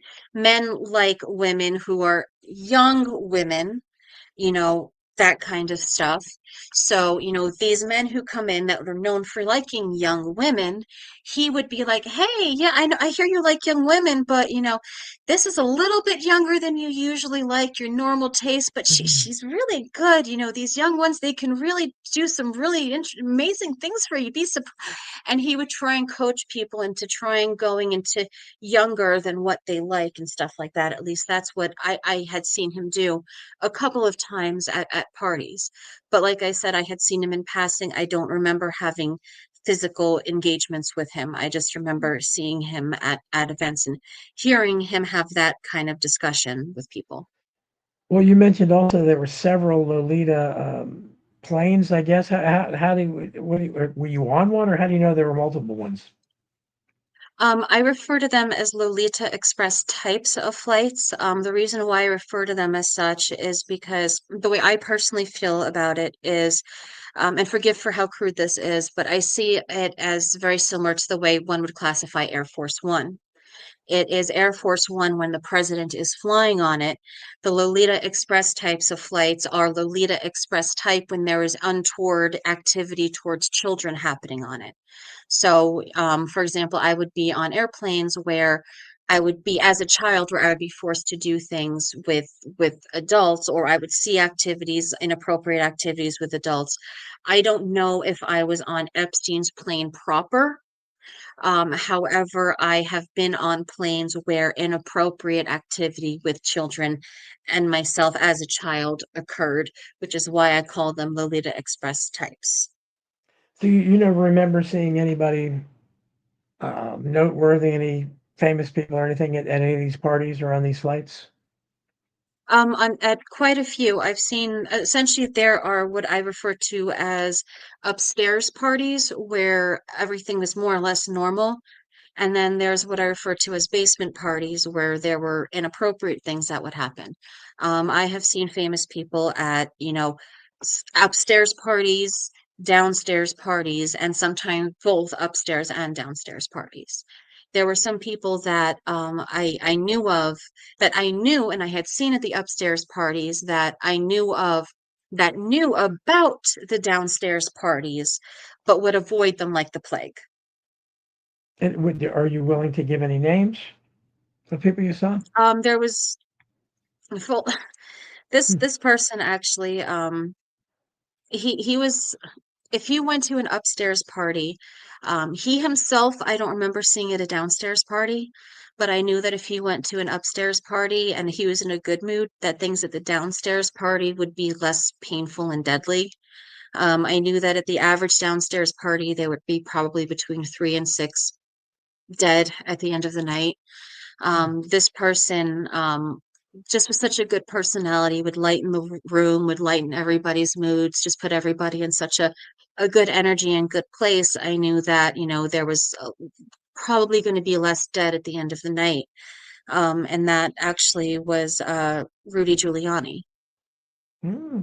Hmm. Okay. So you're basically, when you're talking about, it sounds like we're getting into what we hear about snuff films and things like that. If people are ending up dead, and then maybe the adrenochrome stuff, I don't know, which is really obviously the darkest element. All this, it's bad enough that they're abusing them in terms of sex, but if they're killing them, and they're apparently, this is, some people, this is the greatest high. And do you know anything about that? The adrenochrome, that supposedly the greatest fear at the point where, I guess, if you're being killed, that would be a tremendous amount of fear, and that they somehow get this. I don't know if you're familiar with that or not. I know about it. I'm not 100% sure, but I believe I've witnessed a couple of instances of adrenochrome farming when I was a child, or harvesting, when I was a child. I don't know if I ever had it forced, the adrenochrome itself forced upon me when I was a child. I don't know. But even back then, I did know about it. Even as a child, I knew about it. This is It's an amazing story. It's and I when you decided to go public and everything, so you have not contacted any of these other people. So have you talked to who have you talked to besides me? Have you tried to talk to other people about this, or what have you been doing in terms of that? Oh, yes. Ever since I went public, I've been pretty much doing interviews. Most recently, I have been volunteering with the Family Forward Project. What we do, at least our volunteer group, is we are going into DC to build awareness to how the CPS foster and adoption industries are intentionally, taking children under fraudulent circumstances and placing us in situations where we'll be abused. And the other reason why I'm there is, and to change laws and everything, but I also have my own, reason for being there as well, is to build awareness to the Black male aspect of things, try and build bridges and stuff like that. Um, and honestly, it's been very surprisingly well received. Um, Staffers, Congress people, they're honestly surprisingly receptive. Um, there's been a lot of progress, so much so that I'm actually looking at moving closer to DC, because I believe that the closer I am, the more effective of an advocate I can be. So I mean, and I completely understand, it definitely does seem like a wild and crazy story, but when I initially went public in 2017, one of the biggest things I had to grapple with was, first, I didn't remember as much as I do now. So it was, much more fragmented then. But what I had to grapple with was, if what I remember is accurate, and if what I remember is true, can I be silent? Because if it is true and it's really happening and I don't do something and I don't say something, that makes me complicit, and I don't want to be complicit in something like that. So I have two choices. I can either go public with what I'm remembering and what I'm seeing, and hope I'm crazy, and hope that I'm a complete nutter and that this is not real, and that I'll be able to disprove all of it, and I'll be able to get whatever treatment I need, and whatever I'm seeing in my head will go away. But unfortunately, that hasn't been the case. Unfortunately, the longer this goes on, the more is proven true, and the more it is proven accurate. And the more I see that, the more, realistically, the more I see, the more encouraged I am that I have to keep going, that I can't stop, and that, yes, I know it's hard to believe. I know that, it's extreme, but, it's happening, and, I can't be silent. What do you think will happen? Do you, obviously, from what you experienced, and you can understand why, I guess, that the people that might be involved in this have every reason to try to stop the information from becoming public. Do you think there, will ever be an investigation in Congress for it? Do you think they'll ever release everything? And if so, do you think any? You said you talked to, who did you talk to in Congress, and do you think maybe that they would call you as a witness? I've talked to multiple people in Congress, both, actual Congress people and staffers. One of the most recent people who I can mention is, I believe she's a representative, Mary Miller. Um, I actually went in a meeting with her recently. I had a friend of mine, Bailey. We were working together to FOIA information from CPS, and she proposed an amendment to uh, Representative Miller, essentially trying to address some of what CPS is doing. And Rep. Miller has taken a large part of that amendment, and she is talking about proposing it before Congress as a constitutional amendment. So we are making, significant progress. We have another bill that's supposed to be coming up soon. That's the Advocates for Families Act, essentially requiring states to allow families being investigated by CPS to have advocates there to support them, in the court and in meetings, and, be able to get records and stuff. So that's another thing that's going to be proposed, soon. So we're making, great strides. We are getting a lot of successes in DC. And that's part of why I'm trying to move closer, because, you know, th- it may seem like a lot, but we are, I mean, another example, which may be absolutely ridiculous, but I still find the symmetry to be quite entertaining, was in July, I believe it was. We had a meeting at Jim Jordan's office. And I grew up in the Southern District of New York, born and raised. And I leave Jim Jordan's office, and less than 24 hours after I leave Jim Jordan's office, Special Prosecutor Maureen Comey is fired from the Southern District of New York, who also happens to be the same person who handled the Maxwell, Epstein, and Diddy cases. And stuff like that, I can't, of course, I'm not going to say, yeah, I got her fired, but that's certainly, And very interesting daughter of with the James appointment, Comey of the FBI, of course. who just got indicted 2 days ago, yesterday. So, Yeah, absolutely. Well, it's a remarkable story, and you have a lot of courage coming forward. And anything else that do we leave anything out? Did we cover everything? I don't want to miss anything here. oh gosh, as I'm sure you know, there's a lot to cover on this subject. Hmm. But I mean, the biggest thing is, the biggest thing that I think we need to do is, unify. Is I think that we need to come together. We need to, come together, name a lot of the people who are orchestrating much of this corruption. I know it's hard, and I know that good people are stuck in bad situations, but there are a lot of people who are listening. There are a lot of people who want to come together. And I think that, if there is a time, now is the time. Yeah, I think so. And I applaud your courage, and I'm so glad you came up to me at the 9/11 conference. And at first I was saying, "Oh, cool, somebody here knows me." That was very cool to see. And I these issues matter a lot to me because I think of all the things that we investigate, that I investigate, the most disturbing part are this very obvious thing that, and you mentioned earlier when you said the younger you were, the more you were worth. That there's a, and then, this goes back to Victorian times. When you had lots of child prostitutes in London, and the younger they were, the more they were paid. So I don't know what that says about men. That there's so many men that want to have sex with real little kids. I doubt they knew about adrenochrome back then. I don't know what it says about them, but it's disturbing, and obviously now you have things like CPS involved, and powerful figures, and so you deserve a lot of credit for going up against it. I'm so glad that you have your daughter back, and you're together, with your husband, and so you guys are able to have a normal life, I guess, at this point. Do you feel like you're having a normal life at this point? Not No. in any shrink, not in any shape or form whatsoever, but I mean, the way I see it is I'm going to make the best, silver lining is going to make the best of a bad situation, use the things that I've been through to try and, make the world a better place and try and, take the lessons I've learned so that way people don't have to deal with the same lessons and don't have to deal with CPS. And, if I can do that with what happened to me and my family and Iris, then, it sucked, but it was worth it.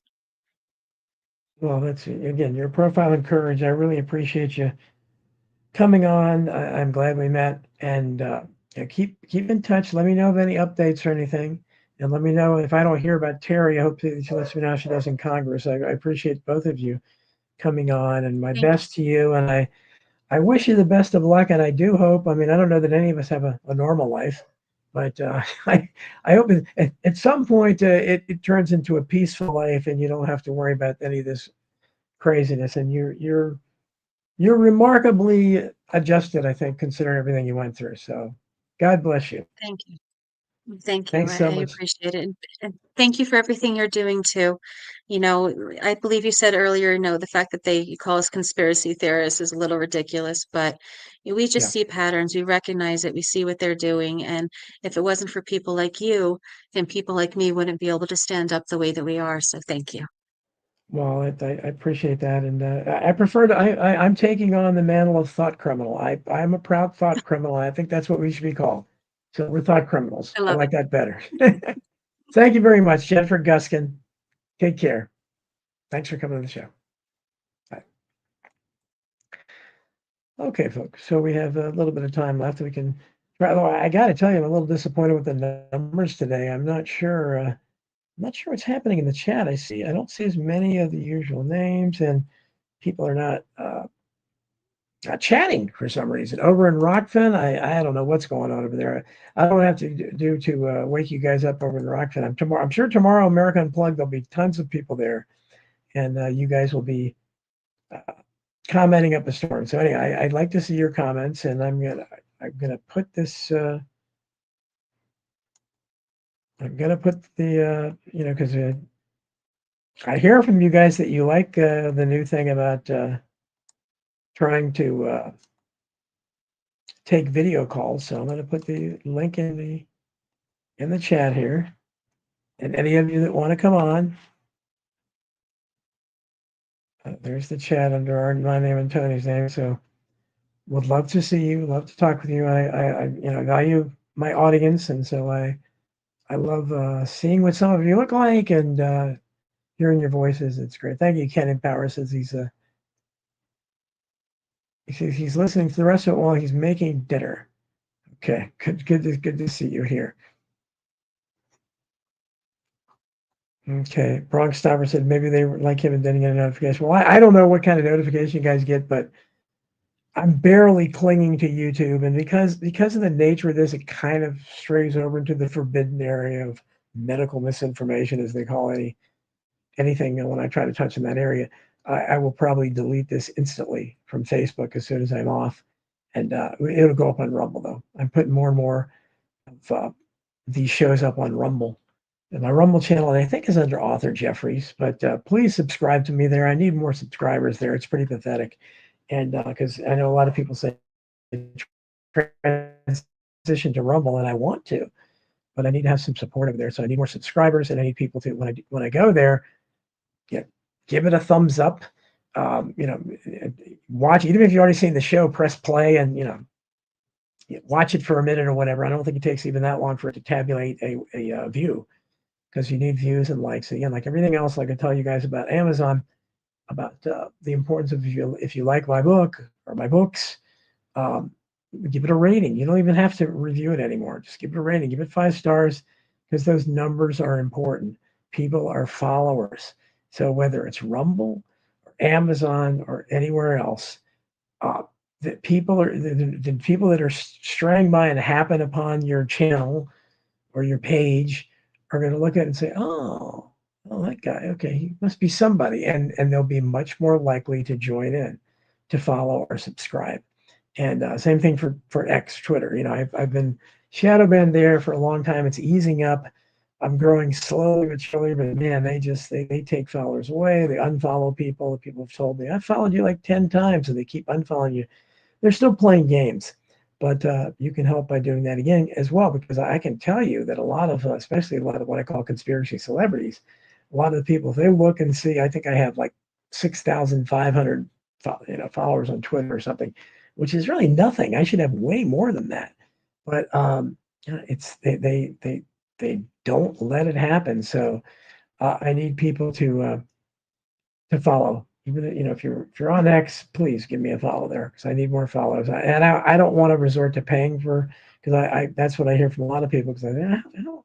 How does this guy have 50,000 followers? Apparently, there's a way to pay for it. I'm not going to do that. That's stupid. I want my support to be organic. So whatever support I have, you can guarantee is organic. So at any rate, so the link is in there. So if anybody wants to come on, I don't necessarily expect, because last week we had a much busier chat, and it was a while before anybody came on. So, but Drunk Stopper 111 says he watched a podcast with Nikki Ortiz last week. He said if you go live and post videos on the same channel, it will kill you in the algorithm. No. Okay. Well, technically I am. Well, yeah, so that shouldn't kill me in the algorithm of Rumble, because I'm actually live on the America Unplugged channel of Rumble. And then I post the archive show on my Rumble channel, which is, I think, Author Jeffries. So you can find me there searching for me. But I don't know how the algorithm works or anything. I don't know, I tweet fairly regularly, and once in a great while it'll get a lot more response, and I don't know why. I have no idea. See, Substack is the only place I'm being allowed to get Bronx Star says the guy's smart as you, but is killing it on YouTube. Yeah, well, YouTube I'm very limited, because again I can't talk about a certain subject, and even 9/11, that one video when I interviewed Richard Gaze along with my old elementary school friend Kevin Shipp years ago. Probably the interview's probably 7 years old at least, and YouTube suddenly took it down and said it was hate speech. Like, what? We just talked about 9/11. So I think they're still targeting me. So my YouTube channel is hanging by a thread. So I am trying to gradually transition over to Rumble, but yeah, it's embarrassing how few followers I have over there. So I need subscribers, need views and likes and everything over there. So and I am monitoring. Now I am monitoring the YouTube chat, which today exists of John Henry 3777 and Dustin Helm, who said hello, Don. That's it. The only comment I've had. So not much of a Rumble chat today. So we'd like to see more of that. So what were we seeing? Obviously more of the Charlie Kirk stuff, and I think somebody was talking in the I think it was in the chat here about the movie Snake Eyes with Nicolas Cage, which is probably 20 years old, 25 years old, maybe. Might have been from the 90s, but I remember seeing that. It was okay. I liked Nicolas Cage a lot. I went through a period where he was one of my favorite actors. Yeah, I was kind of over the top, but I liked his movies, and it was a pretty good one. But now they're saying apparently in that it's like kind of predictive programming that we see typically on The Simpsons more than anything else, where apparently there was a character, Charles Kirkland, I think his name was, who was shot in the neck. I mean, I don't know what are the odds of that. These things seem to happen, but is it? It's something like the obviously all the references to it in The Simpsons. The Simpsons are seem to be predicted so many things. Predictive program from Donald Trump going down the escalator and announcing presidency years before he actually did that. I mean, who would have thought that's the way he was going to do it? But you have. There was in the Oklahoma City bombing, you had Frank Keating, who was the governor of Oklahoma at the time, and typical rhino cover-up artist, and he was right there in the middle of leading the the charge for the stupid official narrative that Timothy McVeigh was a lone nut. But his brother had written a novel a couple of years before or something, relatively recently, where the main character was a guy named Tom McVeigh. So, I don't. Can those things happen? I guess maybe. I guess it's possible. Oh, RB Ham is here. Cool. My brother. My brother from another country. RB, how you doing? Good. I just got in off the road a couple hours ago. Had a whole Yeah, bunch and of you're not running. driving. Cool. You're actually not driving a truck. Well, it's good to see you. Hardest working truck driver up there in Canada, folks. Yeah, I just got back in today and had to do a bunch of running around. Had to get my driver's license renewed. Had to pick up. Had to take and bring back my wife from the hospital because she had some implants on her head because she's got cerebral epilepsy. So they're doing a test where they put some stuff on her head, and she had to put this bandage over for the night and sleep. And then it records what goes on in her brain. And so I had to drive her back today to get that taken off. Came back. And then I had to file an election return from the last election, PPC. Had to file an election return form. And we had thought we'd done it properly electronically, but the Elections Canada sent me an email saying, you have not filed in time, blah, blah, blah. And it turns out everybody's having this problem because they make the rules so convoluted that they don't let ordinary people don't want to even bother, because yeah. And so anyway, got that all finished, and hopefully we'll see what comes from that. And then I try to do a test because when I go live for my Rumble studio, I'm trying to connect to go to my YouTube channel, but it's not letting me. I'm having all kinds of trouble. So I was just with my tech guy who lives out in BC, and he can't figure it out either. So I don't know what the hell's going on, but it's something to do with connecting to YouTube from the Rumble studio is like a rigmarole. I think, when you come at things the way we do from the perspective, I think they just make you go through ropes. And I think these are roadblocks that are put up for, I mean, maybe, other people experience them. I don't know, but I'm suspicious. I just wonder if they, I know I've seen them do some crazy things to me on Facebook and certainly Twitter as well, and YouTube. Like I said, I'll have to take this show down right afterwards because we kind of we run around the surface of the forbidden subject, the C word. Yeah, so I've got a foot in both camps. I'm constantly watching Jimmy Dore, who's on right now, but I'm not watching today because I'm Jimmy Dore'd out. But Jimmy Dore and Due Dissidence and all these, Max Blumenthal, Aaron Mate, all these left-leaning alternative media, and I also have a foot in the camp of the right-leaning alternative media because I'm a member on Viva Fry, who's with Robert Barnes and Mark Gruber and Eric Hunley from America's Untold Stories and all that, and more, and that I don't do Tim Pool or that because I can't stand that overt propaganda. But what I have discovered is that when people are entrenched in their own ideas, they can't see past the psyops. So you have people on the left. So they have all these school shootings and shit that are obviously psyops to people like you and me who do some research and have a brain. But they don't do the research or have a brain. They go with what the mainstream media says because it helps their agenda. Oh, yeah. They're all a bunch of crazy right-wing whatever. And then when it happens on the other side, the Donald Trump fake assassination, the two fake assassination attempts. This Ryan Ruth is obviously an MK Ultra freaking cutout who's drawing distraction away from that. There's no way he was, that he's got more than 100 arrests but never going to jail and all that stuff. See, the CIA is running him, obviously. So the people on the right-hand side of that, like the people, I don't know, Joe Rogan bought it and everything. And Dave Smith buys it, and Viva Fry buys it. Even Jimmy Dore buys it, that Charlie Kirk actually got killed. But he was actually assassinated the way it said, even though the story makes no sense, but they still say he's dead. You just can't go to that point where, wait a minute, maybe Charlie Kirk, the person, is just a character. And tab that at an early age. Erica Kirk is obviously there's something wrong there. She's now with perfect makeup and very happy. She's taking over Turning Points USA, and she's going to blah blah blah. And I did some research into her, and she's got Zionist ties, she's got Pentagon ties. It's just unbelievable. She's flashing the devil's horns, the horn signs, and the things like they all do that. It's like, come on, I've never done that once in my life. I don't, just like I've never done that thing with the Freemasonic thing that they keep doing. Yeah, they all have to keep doing that. It's like, what? That's not natural. You don't do that unless it's you're doing it on purpose. You can't accidentally do that.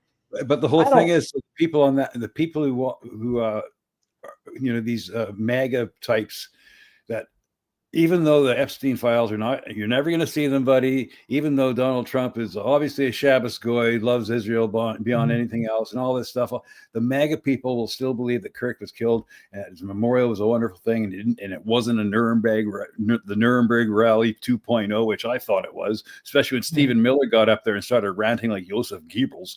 The storm is coming. Oh, and Trump goes, and Trump is promising, now are coming after you, and now James Comey's indicted. He deserves it, no doubt, but and now he's going to go after all the rest. And the truth is finally coming about the 250 cops that were in the J6. The obviously 250 FBI, but they're inciting violence and everything. Yeah. So that's all going to come out, and these right wingers are going to take that and they're going to run with it, and they're going to just do a fascist backlash on the left. And if people don't get ahead of this, there's going to be LGBTQ people hanging from poles. I mean, Jesus Christ, both sides get played against each other and they can't figure it out. It just drives me nuts. Why can't they figure it out, John? Why there's so few of us like me and you? Yeah, well, it is, and somebody in the chat said, he believes that Charlie Kirk is really dead, and I don't. It's like anything else. The story makes no sense. So you have to first of all you have to explain why the lie, why the trajectory is completely screwed up. There's no way it happened like that. They didn't use a Mauser that would have done a lot more damage. That's just not. There's no way he took the gun apart a couple times and put it back togetger again, and especially magical to put it back together. Superman's neck, the magical. Yes, bullet, exactly. The Man of Steel. Come on. What? I mean, how? And again, I'm no expert on weapons, but okay. And so if he's dead, Charlie Kirk is really dead. Then please explain to me the actions of his wife, because I'll tell you right now, if I was assassinated, my wife would be inconsolable for a month straight. You wouldn't be able to get a straight answer out of her. Well, we'd all. She appears in that memorial. She comes out. She's all perfectly dressed with all this jewelry, and she's fake crying. You cannot see one real tear the whole time. It's a joke. It's Duper's delight. And so you're telling me that, okay, if he's really dead, then this Erica Kirk is a Jezebel. She's Lady Macbeth, because she's now taken over Turning Points USA. She's got all these Israeli ties, and Turning Points USA will not ever be anybody involved with that will not be basically allowed to question Israel anymore.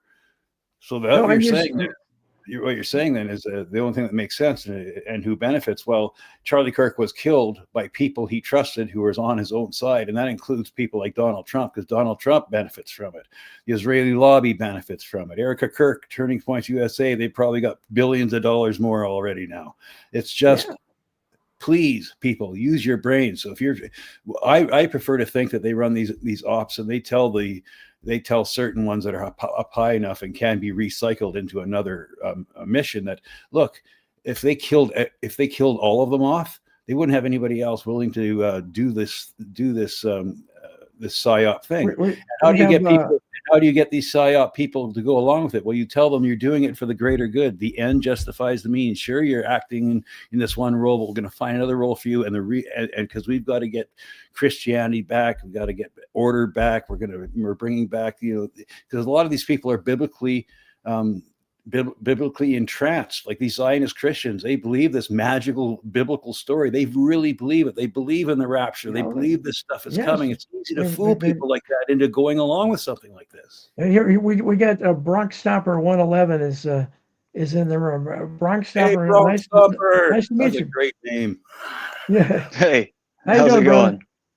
Good. How are you? Awesome. Good. That's a great name, Bronx Stomper. Jeez, I wish I would have thought that. Yeah, I rode bucking horses for a long time, so it's been an old username. What's on your mind? Bronx Stomper, what's on your mind? Oh, he turned off his mic. Turn on your mic. No, Yeah. Oh no, good. I just muted it. I'm walking around outside, just kind of Oh. hanging out, and thought I'd jump in. Yes. What's your opinion on all this stuff that's going, this craziness, this insanity? It's a lot of craziness, and like I put in the chat, I believe that whoever the person Charlie Kirk was died in that video that we watched. As a hunter, somebody that runs a grass-fed beef operation and stuff like that, I've seen many things die in my life. Mm-hmm. Now, the story makes no sense whatsoever. Okay. Also, as a hunter, I know what a 30-06 does, and there is no way he was hit with a 30-06. Yeah, that's obvious. I mean, there's no exit wound, and even JFK had an exit wound, and that was probably a lower grade than 30-06. Right. Yeah, well, yeah, definitely. So we have to figure out the Bronx Stomper. We have to figure out why they're lying there, and why they keep coming up with such incredibly stupid stories that he took the gun apart twice and put it back together, and there was a box that was large enough to carry the weapon, which is not a small box. And where was that at? How did he bring that in and wrapped it in a blanket to be fed? The whole thing, and then that his transgender roommate. He's texting with his lover roommate the whole time. Yes. But at the same time, he somehow makes it to Dairy Queen. At the same time as the action is being perpetrated, he's actually at the Dairy Queen, because that comes out later. And they leave these breadcrumbs and these things that make you just keep chasing down these rabbit holes. In the meantime, as far as the official story goes, and it's now official story, there was one killer. His name is Tyler Robinson, and how we know, because Erica Kirk forgave him. That's how we know he did it, because Erica Kirk forgave him, and Donald Trump was already saying he's the kid. They've completely prejudiced the jury. Well, the guy has no chance at a fair trial, zero. Not that he would get one anyhow, but everybody has declared. Back in 1969, Richard Nixon caught hell because he declared Charles Manson guilty before trial. At that time, we had a little bit more sense of innocent till proven guilty, presumption of innocence. Now everybody, look, has any one of these big show criminals ever been found not guilty? It's a formality. They're always found guilty, but he has no chance. And he's obviously part of the production. He's probably, he may be a crisis actor himself or something. So he'll be going back to doing whatever he does. But this is, it's amazing that Americans continue to fall for such stupidity. And if you saw, you're talking about Israel and, Kim Iverson, who I like very much. And again, she was very nice to me on her show. That's why I like her. And she's easy on the eye. So I like her a lot. And I think she does good reporting. But a lot of people think she's, I don't know why. I think she's pretty good. But she was talking a lot about Israel being involved. And she showed this clip from, I don't know if it's Jillian Michaels, if you've ever heard of her. Obviously Jewish, I guess, and very ardent Zionist. But she walked off the set of the show or something because they were talking about Israeli involvement. And if you look the way she reacted, it's the same way you see Ben Shapiro react or Mark Levin. This is such an emotional issue for some of these. No problem, Bronx Stopper. He said we didn't hear anything on there. So when you see this, why would you act? If somebody claimed, I'm a Catholic. I've been to mass in a long time, and I still consider myself a Catholic. But if somebody said the Vatican did this or whatever, it doesn't. I'm not going to get emotional. Oh, dare you get all crazy? But that's what you see so many Jews do when you talk about Israel, and it's what people say. Wait a minute, why are you so emotionally invested in this? You're supposed to be an American. Why is this so upsetting to you that when? And why do you try to, go with Netanyahu and say, well, no, Charlie loved Israel. He did most of his career. But in the recent times, there are lots of videos of him saying, we're starting to question it a little bit to some degree. And, why do we have to be, he even said it to Ben Shapiro himself. So, but there's such an objection there to it. Bronx Stomper, I don't know if you're still there or not, but you can chime in. Feel free to if you want to. He's got it muted, but I don't know, RB. That's I wanted to share the screen here. Mm-hmm. I want to show you something. Boom. Can you see that below? Can you? Yeah, sure. Let me just put it. Click on it. This is at the UN today, and this is from Benjamin Netanyahu's account. Okay, so he's up there. He's got his whatever. He's appeared at the UN. I guess a whole bunch of people walked out when he went to talk at the UN. But here's his tweet today. Here's where things stand today. Half the Houthi leadership in Yemen gone. Yahweh Sinwar in Gaza gone. Hassan Nasrallah in Lebanon gone. The Assad regime in Syria gone. Those militias in Iraq, well, they're still deterred. And their leaders, if they attack Israel, will also be gone. And for Iran's top military commanders and its top nuclear scientists, well, they're gone too. That's his freaking tweet. You sound like that sound like you're being paid by Qatar, RB. Isn't that the new thing where they accuse people of being, no, can you imagine anybody else, any other leader in the world going up there and bragging about all the people they've killed and all the assassinations they've done? Yeah, like, but this is just unbelievable. No, it is, and I think that the positive political thing I see happening is that the more and more of this is unraveling this Zionist thing. Zionism is an indefensible position. That you can argue the Jews need a homeland somewhere. Okay, it's fine, but not where you put it, where it was somebody else's land. And then the way you've acted since you've been there, and all the killing you've done, and the original terrorism, which they did, the Urigan gang and the King David Hotel and all that stuff. But I mean, Israel was created through terrorism, and Menachem Begin bragged about it. He said, we created this through terrorism, but that's okay because it's good terrorism because our Bible or whatever, our religion teaches that it's good for us to do it, but bad if they do it. And he openly said it. Absolutely. Yeah. Brock Snapper, I see you're unmuted. What do you think of this? Yeah. I mean, have either of you watched the BB Files that was going around on YouTube or on Twitter a couple months ago? Yeah, I saw parts of it, I think. But the thing is, I knew all that stuff already. Yeah. I mean, a lot of it was anybody that's kind of looking at alternative information already knows a lot of that stuff. But it was kind of nice for it to get spread out to a wider audience. And I don't understand why it's not okay to question these things. I mean, I know a lot of, like, I was raised Baptist. So there's a lot of people that look at Israel as the biblical Israel because they're only taking the Bible being fed through multiple people and not actually reading it themselves. And it's a lot of misconstrued information.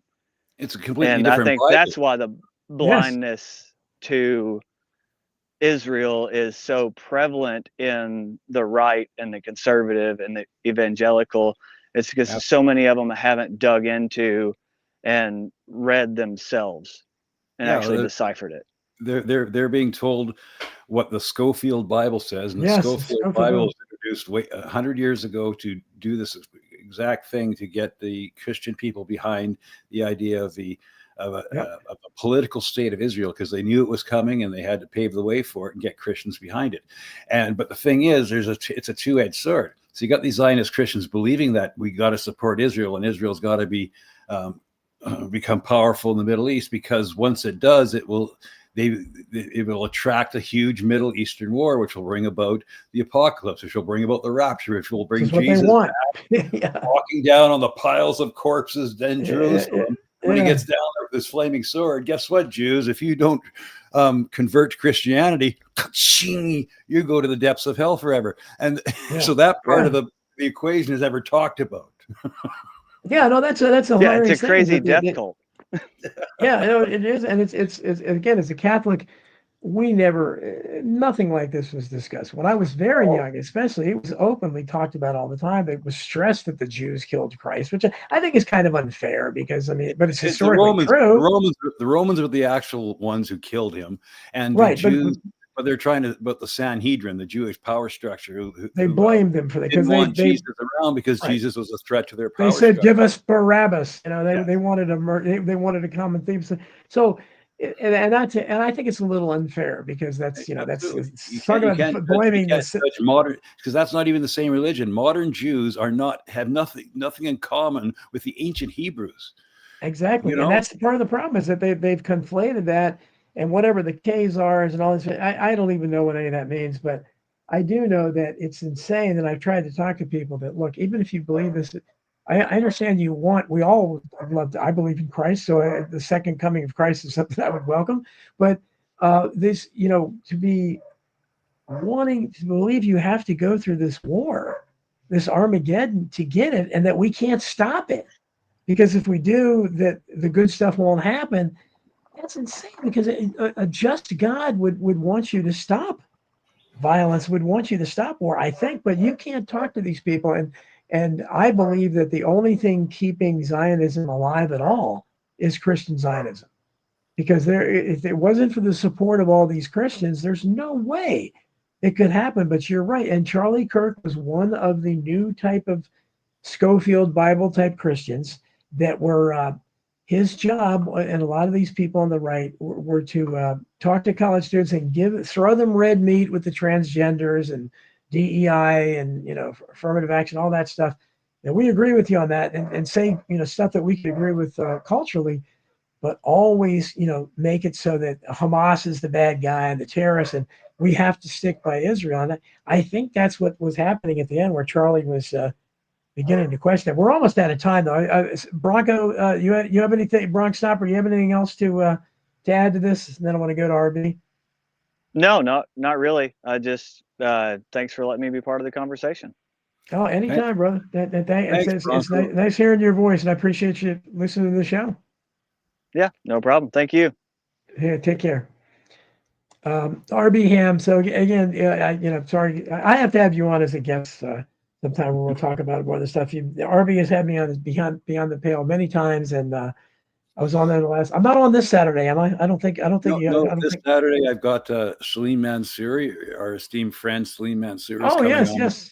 He's coming on with another Canadian named Matthew Arrett, and we're going to discuss the recognition of Palestine as a state. Does it matter?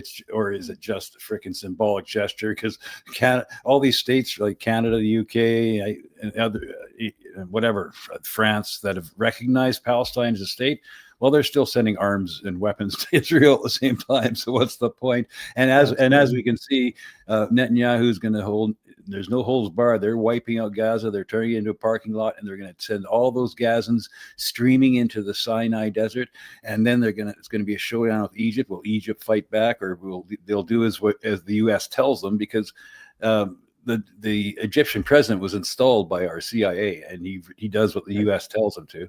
So they're going to have this concentration camp set up at the corner on the border of Rafah and the Sinai that'll hold how many hundreds of thousands of these Palestinians in a concentration camp with digital ID, and the whole world will be fighting over where are we going to send these people, and Israel saying, well, they're not coming back here. And at the same time, they're doing the same thing in the West Bank right now.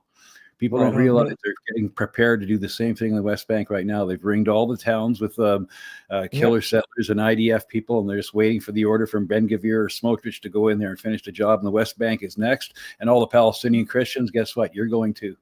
Or a few of them will be allowed to be as placeholders, stay in bed. But they have a right to defend themselves. That's their excuse for everything. But because I got to wrap it up. But give out your any links you want to give. I want you to give out to. RB was was with the Canadian convoy. It's a trucker. He paid a financial price for that. So give out the information how people can help you, and also any links about your show or anything you want. Oh, I'm not, since I'm on the StreamYard, so I don't have access to put the link in yet. Right. Let me just go to your YouTube channel here and quickly write those links in. But yeah, my name is Richard Brent Rinteringham, aka RB Ham, here in Canada. I was one of the Canadian truckers who fought against the mandates and everything, because that was the right thing to do. Just because I also marched against the Iraq War, and that was the right thing to do then, and protested against the Iraq War and didn't get 8 fines or $50,000. This is what I did this time, because I was fighting against these draconian mandates and restrictions that made no scientific sense, and it was done only to make people afraid to protest what was going on. And so I got 8 tickets for $50,000. And so in the chat, if you want to help me, I'm writing it in right now. Okay. Again, if you want to help them, copy it quickly, because it'll be. I'm going to download this to Rumble first, and then I'll have to delete it from YouTube. It'll be a little while. So But It's right there in the chat now. So that's where you can do if you want to help me out. Apparently, I need at least one donation every 3 months, or they suspend the account, because that happened a couple of weeks ago. My Give Send Go got suspended because it went 3 months without getting a donation, and I was on a bunch of shows. I was on Viva Fry's show twice and asked for donations to my Give Send Go, and I got $0 from any of Viva Fry's listeners.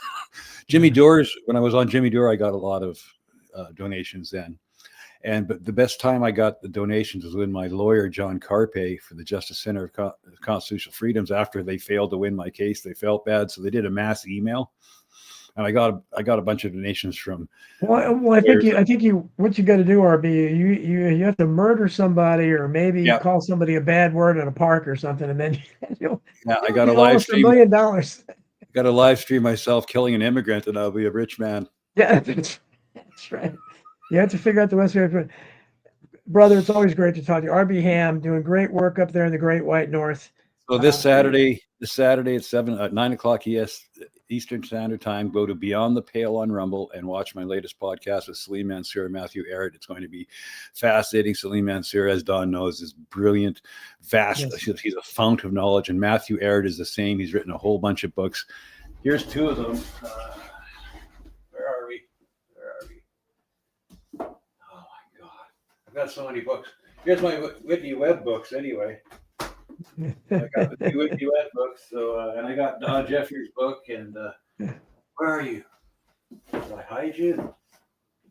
Just give me a sec. Come on. Oh, here we are. Here's two of Matthew's books. He's going to be on the show Saturday.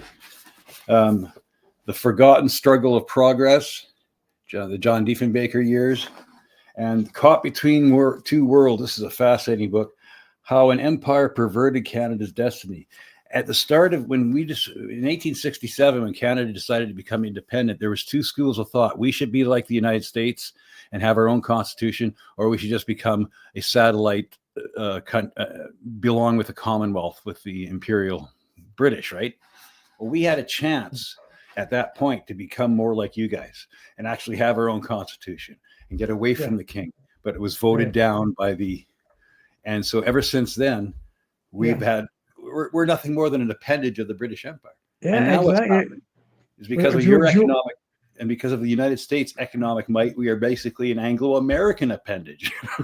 Yeah, well, good. It feels great. And Julia says I should get Matthew Arrett on, so he has at least one fan listening on my shows. Again, I appreciate it, brother. I got to go, but guys, thanks so much, RB Ham. Catch his show. Does great work. Donate to him. Great Canadian trucker. Thanks so much, everybody, for listening to iProtest. Resistance will go on. Okay. Thank you. Oh, Canada. Okay. We'll talk to you later. Take care. Thanks, Don. Take care.